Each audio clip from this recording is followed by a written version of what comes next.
realidad se cumplió lo que te decía, ¿no? Que es difícil a veces en 10 puntos poder resumir una enfermedad tan diversa, ¿no? Le quiero pedir al doctor Ricardo Vargas, adscrito del Hospital Conde de la Valenciana, al doctor Enrique de la Torre González, adscrito del Hospital Juárez, y a la doctora María del Carmen Preciado, adscrita del Hospital de la Ceguera, a que nos acompañen a hacer una pequeña discusión de este tema. Pedirle también a los asistentes, si tienen preguntas para el doctor Enrique o para la mesa, nos interrumpan cuando lo consideren necesario.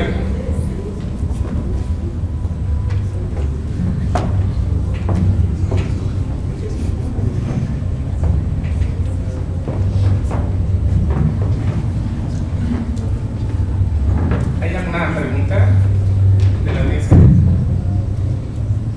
Sí, doctor.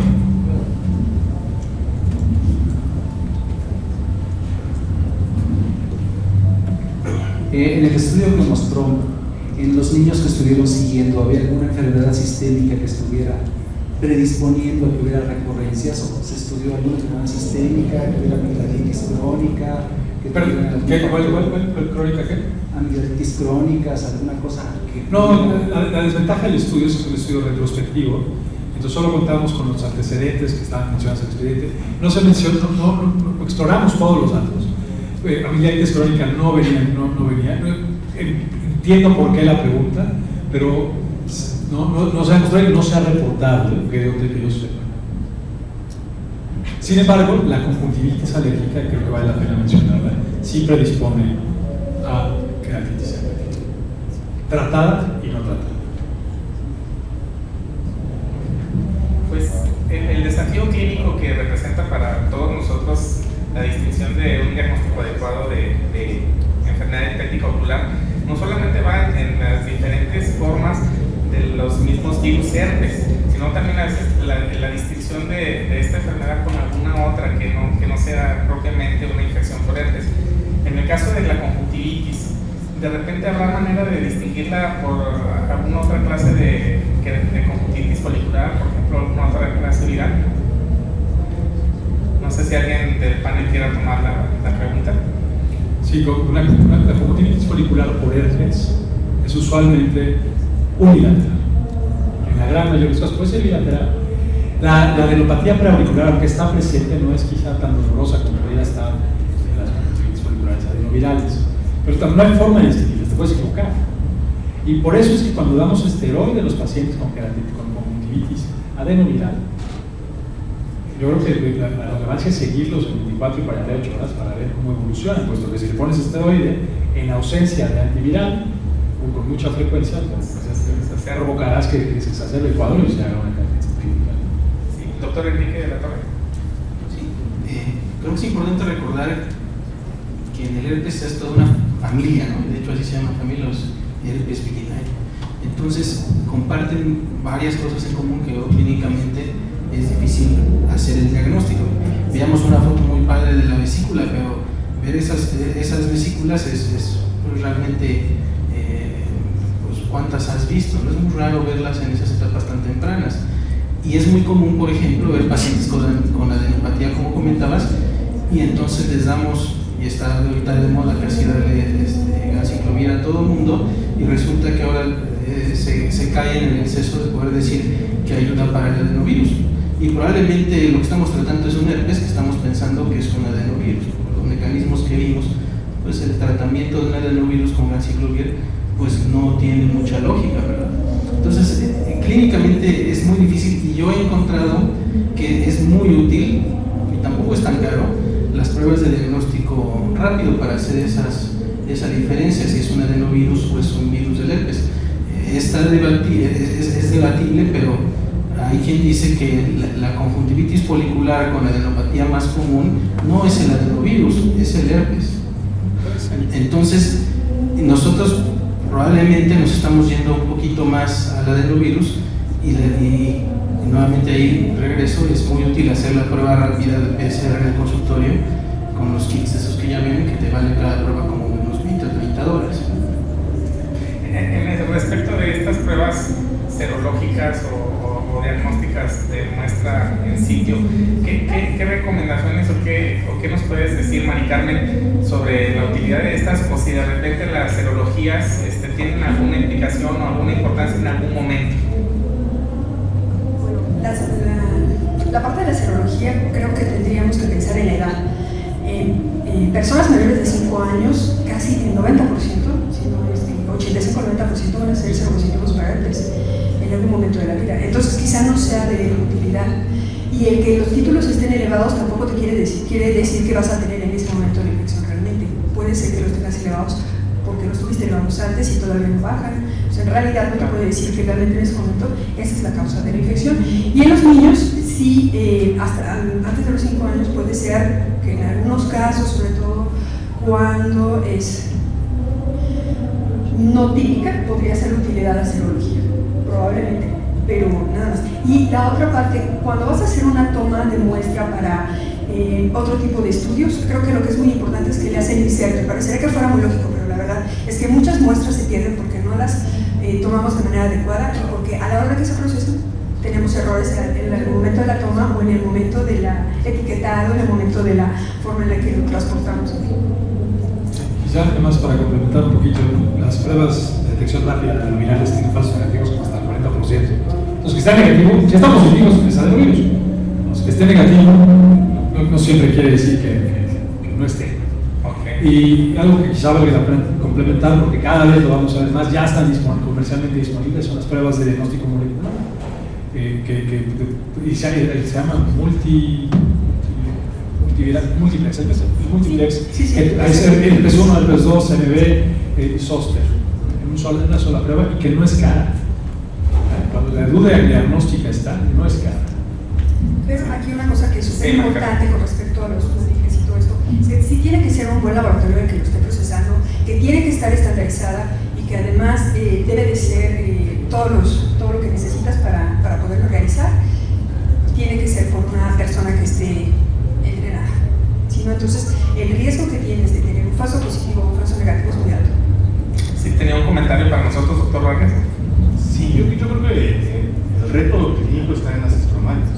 Realmente, porque las conjuntivitis epiteliales, incluso las pneumoinfecciones se resuelven, ¿no? Nosotros nos llegan las recurrencias que incluso son muy urgentes, ¿no? Entonces, más bien en las estromales, que son las grandes simuladoras que nos van a determinar si vamos a usar esteroides o no, o cuándo, yo creo que ahí está el reto clínico, ¿no? Podemos pensar entonces si tenemos una enfermedad estromal que no tenga afectado el epitelio, que será de utilidad el esteroide, o qué otro razonamiento debemos de tener. Bueno, las características estromales, sin ulceración, tienen un abordaje diagnóstico un poco distinto. Tienes que pensar en sífilis, tienes que pensar en tuberculosis, tienes que pensar no solamente en herpes, es la causa, hoy la causa más frecuente de queratitis intersticial, pero hay otras muchas causas. Entonces, el abordaje diagnóstico de una queratitis intersticial es distinto. La cefilítica, es otro cuento. Pero en el contexto de herpes, el uso de esteroides es obligado. Si de otra forma no se va a resolver. Aun cuando haya defecto epitelial. No, sí, aun cuando haya defecto epitelial, por supuesto. Ese es el tema, ¿no? Porque a veces por esta es supuesto. la controversia con esta enfermedad, en donde pensamos que el paciente tiene una bacteriana y retrasamos el uso del esteroide porque el tema era... Pero ni aún en la bacteriana, ¿no? Ya está muy bien demostrado que el uso de esteroides en las industrias bacterianas, después de 24 48 horas de tratamiento con antibiótico, la resolución más temprana, si bien no cambia el resultado final, ¿no? Sí acorta el tiempo de resolución y mejora los síntomas del paciente. Algo que a mí me parece fantástico porque no hemos evolucionado nada en tratamiento del herpes en los últimos años, esa es la verdad. Es que, lo puse al principio, más no lo mencioné, la debridación tiene un tiempo de resolución de 14 días y se inventó, Hipócrates ya debridaba bronquitis herpética, hace 2000 años. ¿No? 2000 años después, estamos dando antivirales muy sofisticados y caros y el tiempo de resolución es de 9 días. Entonces, lo hemos acortado muy poco. Y ahorita que el doctor Vargas mencionaba el tema de la recurrencia, el tema de la latencia, de repente por ahí se ha hablado de que el tema de la latencia o de la recurrencia tiene que ver más con esa lucha entre la capacidad del virus de manifestarse como enfermedad y del estado inmunológico del paciente, y no tanto un mecanismo de la ciencia como tal. No sé qué nos quiera comentar. Yo creo que son combinaciones de las dos, desde la virulencia, que se tipo del cual fuiste infectado y las condiciones inmunológicas y genéticas que tienes. Depende de tu inclusive se ha asociado a diferentes tipos de HLA, específicamente hablando del estromal. Entonces depende de todas las condiciones, del ambiente, los estresores a los que has estado expuesto, de tu composición genética, de la inmunidad local y sistémica que tienes y además de la virulencia. Y eso todavía no es posible modelarlo en una sola ecuación para, ¿no?, calcular la tasa de recurrencia y el tipo de tratamiento de cada paciente. Eso hay que pensarlo y ir viendo cómo evoluciona el paciente. Maricarmen, ¿tenías un comentario? No, sí, yo estoy de acuerdo con el doctor y también una de las cosas importantes que a veces confundimos los términos de latencia, recurrencia y este tipo de cosas. Y bueno, latencia básicamente se va a referir a qué tanto este microorganismo, en este caso este virus, el virus herpes, va a producir la enfermedad o no, o la va a producir de una manera donde vamos a tener síntomas o no. Y puede ser que en esta etapa de latencia esté muchísimo tiempo, y esto no quiere decir que no se esté replicando, se está replicando quizá a una tasa mucho menor, pero la infección la tiene de alguna manera, está subclínica. Y sobre aquello que leímos hace unos años de que había como un factor de protección, de que si un ojo se infectaba era como un factor de protección para que el otro no se infectara. A veces se hablaba de eso, ¿no? Que típicamente o más comúnmente los cuadros son unilaterales. ¿Hay alguna circunstancia que todavía nos haga pensar que esto sigue siendo así o simplemente es menos frecuente que sea bilateral el herpes? No es que seamos... A ver, las poblaciones, diferentes poblaciones tienen tasa de infección bilateral distinta. Los australianos, los chinos, los hindúes tienen hasta el 50% de bilateralidad. Nosotros, quizá menos, más parecido a los anglosajones, una tasa de bilateralidad entre el 5 y el 10%. Ahora, el que te proteja, el haber sido infectado en un ojo o el otro, yo lo dudo. Es que por ahí de repente hay alguna literatura que habla de eso, inclusive comparando este comportamiento, por ejemplo, con el adenovirus, ¿no? Que típicamente se infectan los dos ojos, ¿no? Entonces, son de esas peculiaridades que tiene el herpes. Lo que sí, perdón, que si en nuestra población veo un paciente que tiene una queratitis herpética bilateral, yo sí pensaría que tiene alguna cosa que está comprometiendo su sistema inmune. Entonces yo también me iría a buscar eso. Muy bien. Yo creo que sí estás obligado a descartarlo. Sí. ¿Hay alguna situación, doctor Enrique, en donde usted decida usar, por ejemplo, el interferón junto con algún antiviral en específico, algún cuadro clínico, algún modelo de pacientes donde usted diga, aquí sí que usar el interferón? No lo he usado. No lo he usado. Creo que por fortuna la gran mayoría de las infecciones que vemos responden al tratamiento, y cuando no responden es porque son casos ya tan avanzados que a lo mejor necesitan una queratoplastía. No he usado el interferón queratitis epitelial, para lo que se ha mostrado, no el estromal, para queratitis epitelial. Pero quizás lo deberíamos usar más en pacientes con ojo único, que hayan tenido ya secuelas visuales, donde sí requiramos que se resuelva más rápido el caso. ¿Podemos pensar que nos podría funcionar como un ahorrador de esteroide?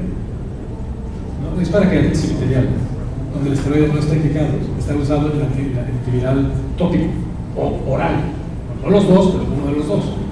Y el interferón se suma a estos dos, a cualquiera de estos dos tratamientos, ¿no? Entonces, en la queratitis estromal que tiene actividad viral, el interferón no nos ayuda. No hay evidencia de eficacia del interferón en queratitis estromal. Doctor Vargas. Yo creo que el resultado, la evolución con el tratamiento convencional en queratitis epitelial con ese solo asplodir o incluso depilación es suficiente para no amerita, salvo en casos muy especiales como los mencionó que utilizar la interferón. La depilación sigue siendo como tomar en cuenta muy bien con eso es más que suficiente, incluso menos. Y recordar que los antivirales tópicos tienen un tiempo de epiteliotoxicidad a los 15 días, ¿no? Entonces no manejar algo más tiempo. ¿Alguien no debrida? ¿Tú debridas? Tú no debridas en la queratitis epitelial. ¿Tú debridas? Yo sí. Tú sí. ¿Los demás no debridan?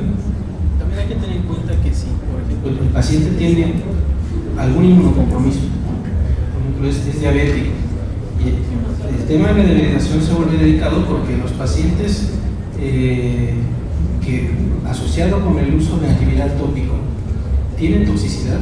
A veces el glaucoma residual generado por el periodo largo de ausencia de migración epitelial puede generar una cicatrización estromal, como lo vemos con frecuencia en las pacientes con úlceras metaherpéticas, ¿no?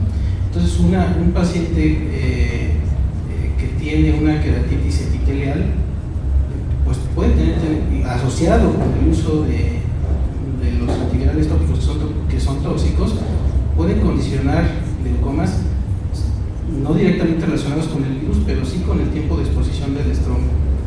Y algo que es interesante también es, si la fisiopatología es la misma, digamos, es el mismo virus, ¿no? Es el mismo virus el que infecta el epitelio, el que infecta el estroma y el que infecta el endotelio. Obviamente el estudio del GENS es impecable, tiene muchos pacientes, pero queda en la lógica la duda de por qué unos sí con esteroide tópico, perdón, con aciclovir tópico y otros no. Sabemos que sabemos que el virus se queda en el ganglio trigémino y entonces migra por las terminaciones sensitivas y generalmente escoge la rama oftálmica, ¿no? Con mucho más frecuencia que las otras dos. Entonces, es cierto que el aciclovir vía oral para la epitelial no funciona tanto, pero probablemente es porque el índice de recambio del epitelio, pues obviamente el virus ahí se va y entonces lo del ganglio queda ahí. Probablemente en el estroma, por su menor tasa de recambio, pues será necesario mantener el antiviral no solo vía oral, sino por mucho tiempo. Y nuevamente entra ahí el conflicto de, pues, la córnea es un tejido vascular, ¿verdad? Y no utilizamos antibióticos vía oral para tratar, o es raro utilizar un antibiótico vía oral para tratar una queratitis bacteriana bajo ese argumento, ¿no?, de que es un tejido avascular.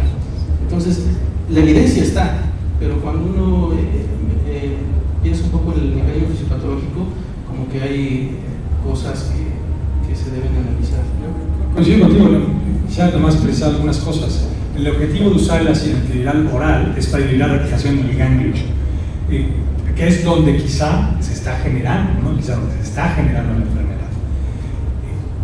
Los reservorios para el virus del herpes zóster están en el epitelio, están en las células dendríticas, están en el endotelio, están en toda la córnea. Entonces, no solamente es prudente, creo, darle tratamiento antiviral de cualquier forma, ¿no?, aunque se vaya a resolver solo, de cualquier alternativa que tienes. Tópico vas a suprimir la replicación, en el epitelio vas a inhibir la ulceración, es decir, la enfermedad destructiva de la córnea, en lo que tu sistema inmune controla la infección en el ganglio. Mientras que el aciclovir oral lo que busca es inhibir la replicación. Por supuesto que nadie está pensando que está inhibiendo la replicación en el epitelio, está inhibiendo la replicación en el ganglio. Claro, pero es el mismo ganglio que te da la infección epitelial. Y en el epitelio no mandas aciclovir, ese es el punto. Sí, pero ahí la fisiopatología es totalmente distinta. Una cosa es una lisis epitelial por una presencia de la enfermedad que está provocando lisis, y otra es una reacción inmunológica a la presencia. Sí, lo entiendo. Digamos, el virus se está replicando en el mismo ganglio, en cualquier presentación. Ese es mi punto. El recurso del virus, el origen fue el mismo, ¿no? Ahora, aquí hablando de esta circunstancia y del tema de buscar evitar estas recurrencias, doctora Mari Carmen, ¿cómo haces para que un paciente que tiene una enfermedad herpética tenga las menores recurrencias posibles? ¿Qué esquema le das? ¿Cuánto tiempo le mantienes el antiviral? Si le das indicaciones y que él reconozca alguna sintomatología para que te lo revises otra vez, inicie el tratamiento. ¿Cómo hacemos para que tengamos las menos recurrencias posibles en un paciente con enfermedad herpética ocular? Bueno, te voy a comentar un poquito la experiencia que tenemos en el Centro de Enfermedades Inflamatorias Oculares de APEC. Aunque es enfermedad herpética, sería una queratomitis herpética, lo que nosotros hemos visto es de que a veces, aún con todos los cuidados, hay recurrencias. Sí depende del paciente, sí depende del lugar donde esté, sí depende si hay otros factores, no sé, hormonales, cambios de temperatura, sí influye en algunos, pero en otros no. Y algo que nos ha funcionado muy bien es dejarle a estos pacientes la dosis de mantenimiento que todos sabemos, 400 miligramos, en caso de herpes simple, cada 12 horas, y lo hemos dejado un tiempo muy largo, 2 años, 2 años y medio, con su estudios de laboratorio de control. ¿Cada cuándo le haces estudios? ¿Qué estudios le pides? ¿Qué vigilas? Sobre todo, en el caso de la ciclovir, la toxicidad que tú estarías pensando es la renal, más que la hepática. Entonces, con que tú tengas químicas en línea y que tengas además un buen análisis de sedimento de orina, te puedes dar una muy buena idea de cómo está la función renal. Y lo hacemos más o menos como cada 3 o 4 meses. ¿Y lo mantienes 6 meses, 1 año, 2 años? Tenemos pacientes de casi 3 años y les ha ido bien. Hay un momento en que decides, este paciente tiene 3 años, lo voy a suspender para que descanse un poquito de estar tomando medicamento y se lo empiezo sistemáticamente a tanto tiempo, o me espero a que tenga una nueva recurrencia. Cuando nosotros hacemos este esquema de recurrencias es en aquellos pacientes que tú sabes que se lo quitas en la actividad y vas a tener casi a los 10, 12 días un problema. Es muy grave. ¿Cuáles son sus frecuentes en la creativitis herpética, la recurrencia? Sí, puede ser muy rápida, porque parecería ser que casi nada más tienes la dosis mínima para que no recurra. Eso es lo que nos ha pasado con algunos pacientes. Y la gran mayoría responde bien. Mencionó ahorita en ese tipo de pacientes Sí. que hemos visto esta recurrencia que le quita el medicamento y ¡boom! Sí. Abre.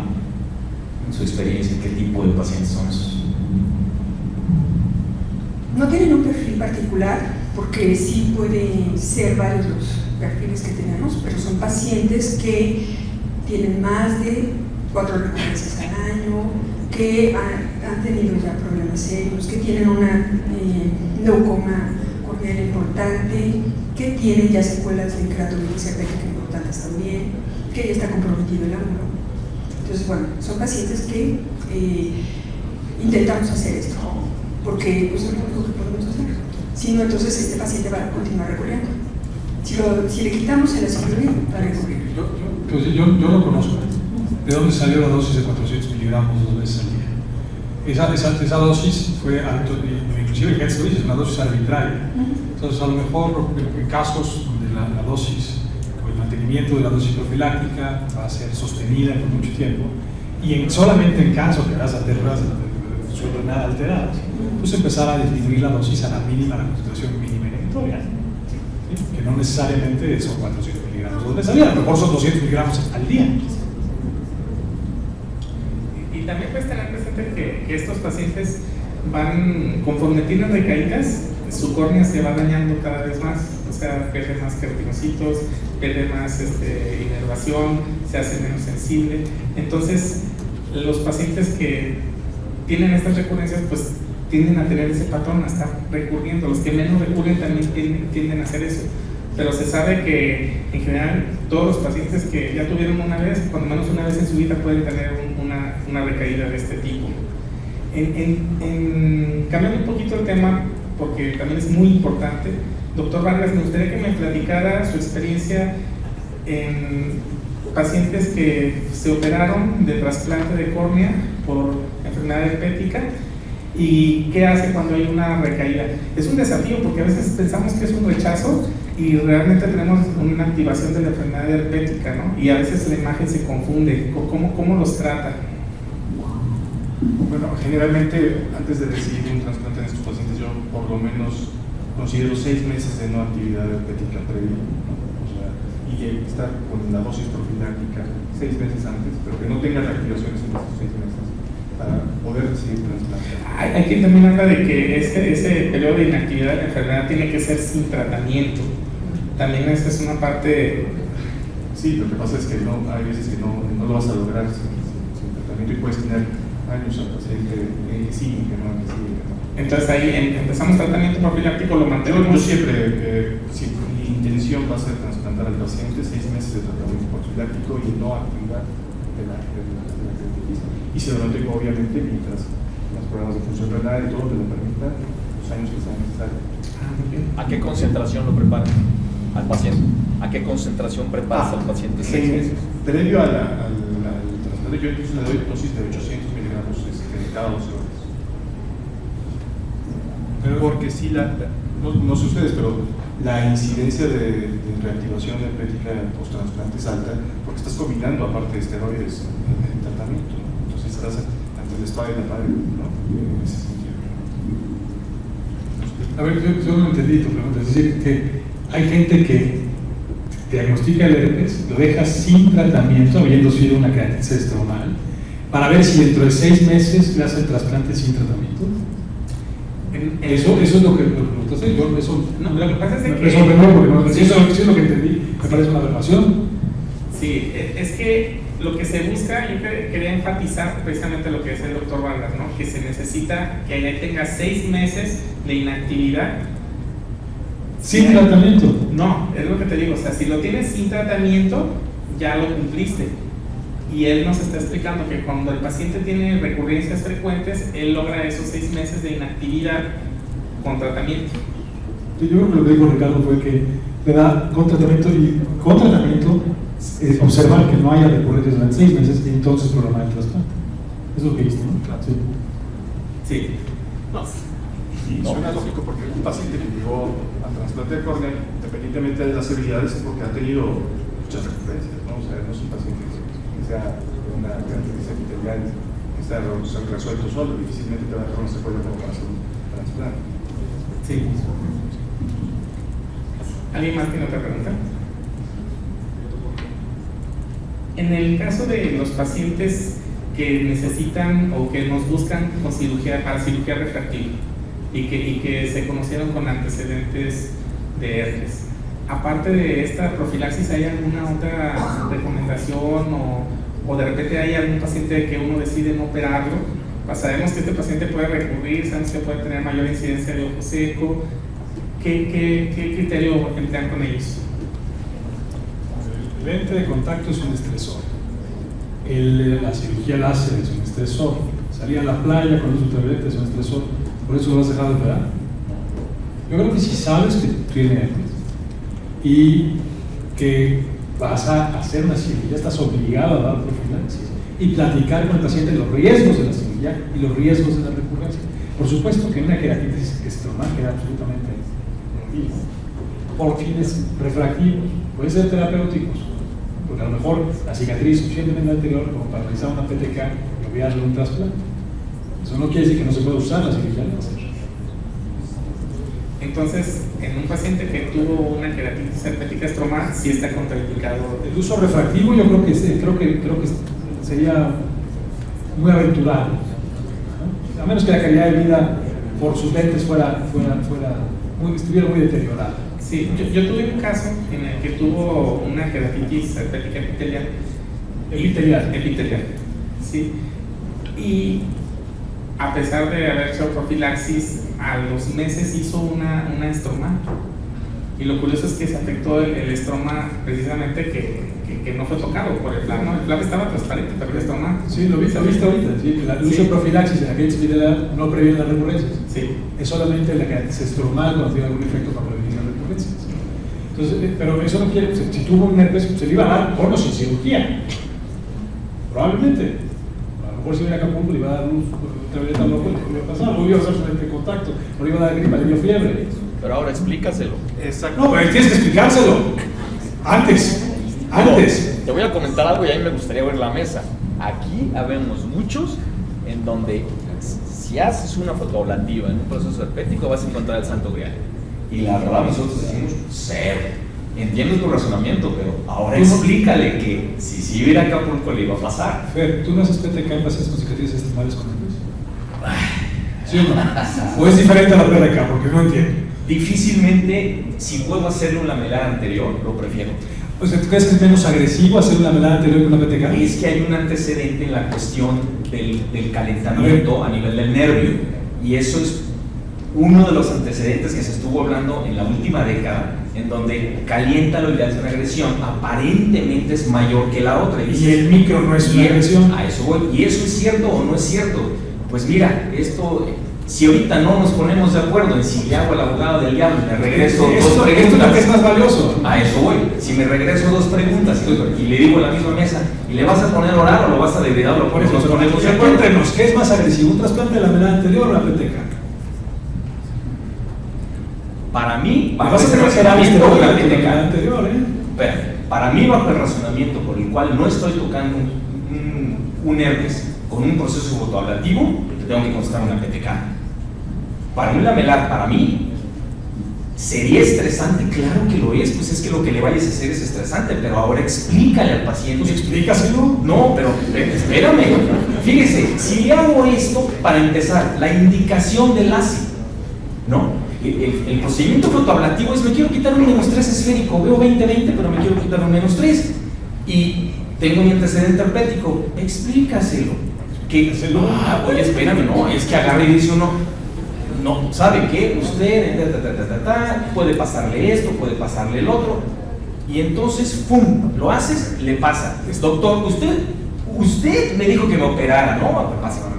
Yo a mis pacientes no les digo que se operen. Jamás. De nada. El LASIK. Ellos vienen y me preguntan: doctor, ¿me puedo operar? Ah, bueno, exactamente. El LASIK no es porque se tiene que operar, ¿no? Él viene pidiéndotelo. Pero hay cosas en las que dices: es un estrés fotoablativo. Y la verdad es que nosotros que hicimos desde la residencia, no se toca. Por eso. Bueno, ¿puedes tocarlo? Sí, puedes. Pues puedes hacer muchas cosas. En la residencia pues, tampoco hacías láser. Bueno, al principio. No, a ver, tampoco usamos, hace 5 años usábamos esteroides en úlceras. Y hoy creo que dirías: oye, ¿por qué no lo estás usando? Mira, te voy a decir algo que siempre comentamos en las sesiones cuando discutimos. No pasa hasta que te pasa. Entonces, ahí dices, bueno, cada quien va a ir manejando en cuanto a la situación conservadora o no, lo que vas viendo en tu propia práctica. Lo que yo te puedo decir, y que ya nos ha pasado a varios, es: no le busques río chicharrón. O sea, lo vas a encontrar. No le buscas. Por supuesto que yo creo que está mal buscarlo. Si la calidad del paciente, la calidad de vida del paciente está lo suficientemente deteriorada como para que tú pienses como su médico que la cirugía refractiva va a mejorar su calidad de vida. Ya me cambiaste en el contexto, no te cambiamos. Hablamos de un -3 esférico. A ver, le va a cambiar la vida. Espérame, -3.25. ¿Qué problema tengo? Nada, no voy a buscar un fotoablativo. Tú. Pero a veces tienes la nariz chata, no puedes ponerte un lente y luego además traes lente de contacto, tienes ojo seco. Discutible, pero. No, es discutible, claro que es discutible. Tenemos preguntas de Para terminar, finalmente el herpes no es una contraindicación absoluta de No. FDA. No lo es. Antes de que pregunten tus amigos si están contraindicados. No, a lo que voy es que creo que en una sesión así como esta no podemos ser tan tales de decir sí se puede hacer o no se puede hacer, porque en medicina pues hay verdades que no son absolutas.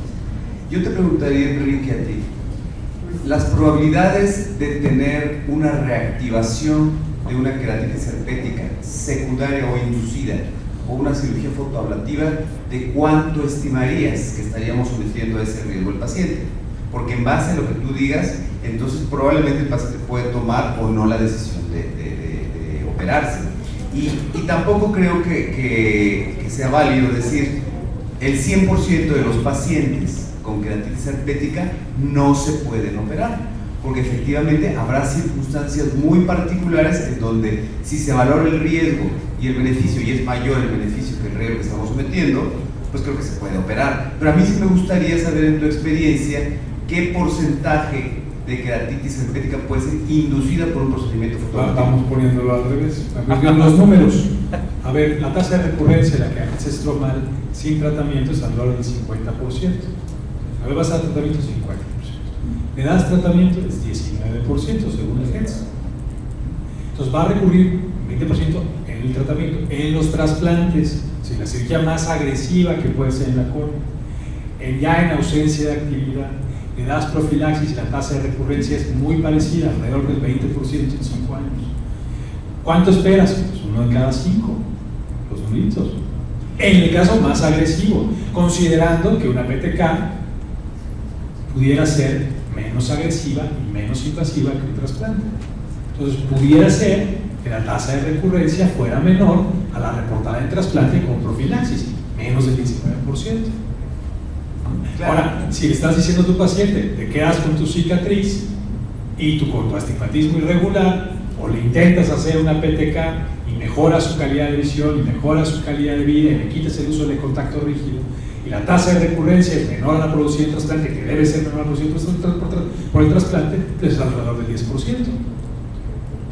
Entonces, si tú planteas esto al paciente, y esto, digo, lo comento y lo puntualizo, porque la mitad de los asistentes son residentes y becarios.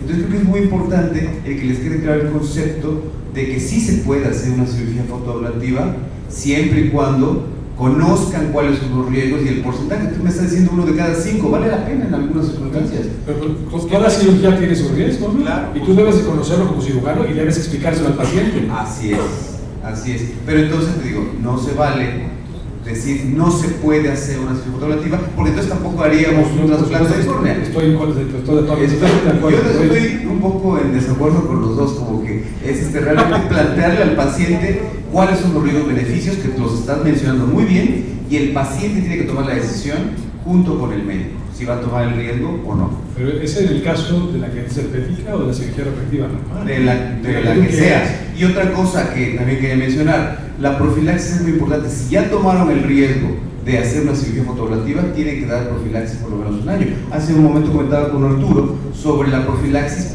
para la cirugía de 3-6 meses. Bueno, yo creo que puede tomarse fácilmente un año de profilaxis para que estemos tranquilos y seguros de que el paciente tiene menos posibilidades de una reactivación y que si la llega a presentar, nosotros también desde el punto de vista médico-legal estamos amparados diciéndole, nosotros le hicimos lo que teníamos que hacer, que es la profilaxis, y que fue durante un año y no pasa nada si se hace un procedimiento 6 meses después, desde mi humilde opinión. Quisiera hacer una pregunta al doctor Enrique de la Torre. En el caso de los niños, a veces precisamente, como comentaba el doctor Graue, pues las tabletas no son fáciles que se las tomen, ¿no? Y se recurre a la vía oral. También se sigue ese esquema, o sea, tratamientos sostenidos para evitar recurrencias en ellos de acuerdo a su dosis ponderal. Por supuesto. Y además, nosotros ahí en el hospital tenemos la ventaja de que está el pediatra, ¿no?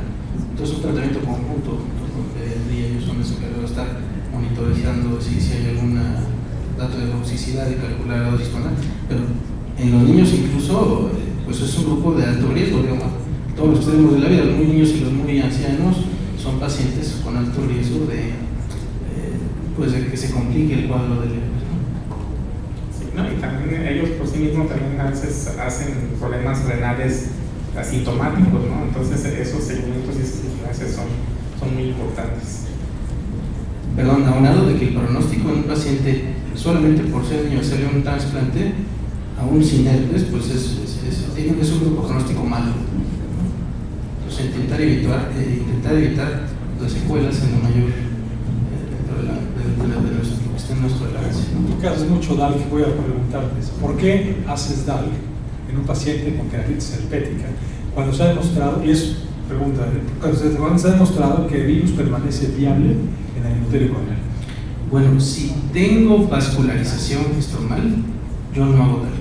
Para mí es una contraindicación en un paciente que tiene herpes hacerle DALC si tiene vasos, y eso es lo más común en una herpética. Es raro encontrar una queratitis estromal avascular secundario a herpes, ¿no? Generalmente están vascularizados, y si tienen vasos yo no les hago DALC. Ya lo he hecho y no me fue bien, ¿no?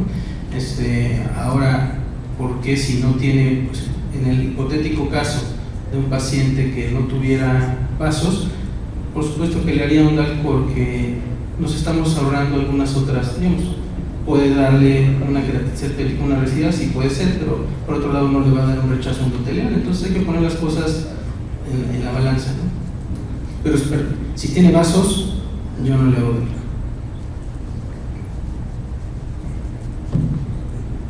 ¿Alguna otra pregunta de la audiencia? Juan Carlos, tú mencionaste un caso donde tuviste una epitelial y le hiciste cirugía lamelar, fotoablativa, o sea, láser, y tuviste un estromal posteriormente. Sí. Entonces, ¿ustedes qué opinan sobre si existe mayor riesgo de someterlo a un doble estrés, que sería el calentamiento y el corte, a hacer en estos casos donde se controló durante 6 meses con tratamiento, bueno, más bien ya se resolvió la epitelial, no tuviste recurrencia de ningún tipo y le vas a hacer ahora una cirugía fotoablativa? ¿Cuánto tiempo pasó entre la estromal y la epitelial? Como 8 meses. Pues yo creo que son eventos aislados, ¿no? Le iba a dar estromal porque le iba a dar estromal.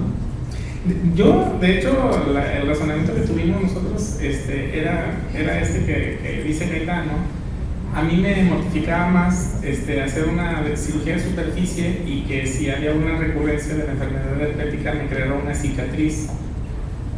Yo tenía más control de la cicatrización, menos inflamación, menos estímulo estresante en la córnea con un LASIK que con una ablación de superficie, ¿no? Y también pensamos eso, que fue un evento, pues como tú dices, le iba a dar porque se asoleó o porque traía lente de contacto o porque lo operamos, pero el comportamiento fue que el flap se mantuvo transparente y hizo algunas áreas de opacidad en el estroma. Perdón, pero preguntándome yo a mí mismo ¿qué haría? Creo que algo que podríamos hacer es tocar la córnea. Si está muy hipostésica, no hace así. A lo mejor es un área de oportunidad para los smiles, ¿no? Una córnea de estas que tuvo en el centro de una herpética epitelial y no queremos someter este tipo de estrés a la córnea, pudiera ser una buena alternativa. Yo diría un ICE. Claro, obvio. Yo te digo porque yo sí he tenido en casos donde, como dijiste, Ablaciones de 3 dioptrías, miópico, 50 micras, 40 micras. Yo sí he hecho 3 o 4 casos fotoablativos, tránsito RKI, que ahorita, después de 2 o 3 años, están sin ninguna recurrencia. Mi pensamiento es al revés al tuyo. Yo pensé que sería menos agresivo hacer superficie y rompería menos la estructura de la córnea por si después tuviera una recurrencia. No le abriría caminos de alguna manera a un epitelial para que llegara más fácilmente a estroma. Creo que aquí se está perdiendo más. ¿Es o no una contraindicación hacer algún procedimiento refractivo? ¿Vas a hacer cuál? Sí, ya determinamos cuál será menos o más riesgoso, pero desde mi punto de vista no hay ninguna contraindicación para no hacerlo, ¿no? O sea, eso es una realidad. Ya, si quieres asumir el riesgo o no, depende de ti, pero puedes darle con o sin cirugía refractiva. Ya depende cómo se lo plantearás tú al paciente, pero no es una contraindicación. Si tú me dices, tengo un paciente con queratocón y le quiero hacer una cirugía refractiva de superficie, pues eso es una contraindicación absoluta, ¿no? Casi. Hace 20 años era así. Depende de la Bueno, colonia. yo no había decidido, Hace 20 creo que años es no era así. bueno. Ahora que estamos hablando de la exploración de la sensibilidad de la córnea, ¿usas algún anestesiómetro? ¿Usas tu hisopo? ¿Cuál es tu técnica de evaluar esto? Porque también es algo subjetivo. La que tengo en la mano, pero tengo las dos. Tengo el anestesiómetro del consultorio y el hospital de consultorio y además tenemos el hisopo, el nylon, ¿no? El nylon es el Chevrolet. Ah, sí. Que también es bien subjetivo, ¿no? Pero por lo menos con ese, si yo siento que tengo la dendrita, siento, no sé si no necesariamente lo hago. Maricarmen. Pero también tenemos que tomar en cuenta que hay otras cosas, no solamente el herpes que te puede reducir también la sensibilidad corneal. El triconto. Por ejemplo, o los pacientes diabéticos también. Como dice el doctor, pues se pone eso. Es cierto. La paciente Es pura grasa. Y si se contagia. No le das un beso al paciente porque sí te enfermas. Sí, pero no por eso me voy a contagiar. Ok, pues no me queda más que agradecerles su participación y esta colaboración tan diversa sobre el tema. Les quiero entregar un certificado de participación al doctor Ricardo Vargas, doctora Maricarmen, doctora Enrique por su charla excelente como la mesa redonda, y el doctor Enrique de la Torre.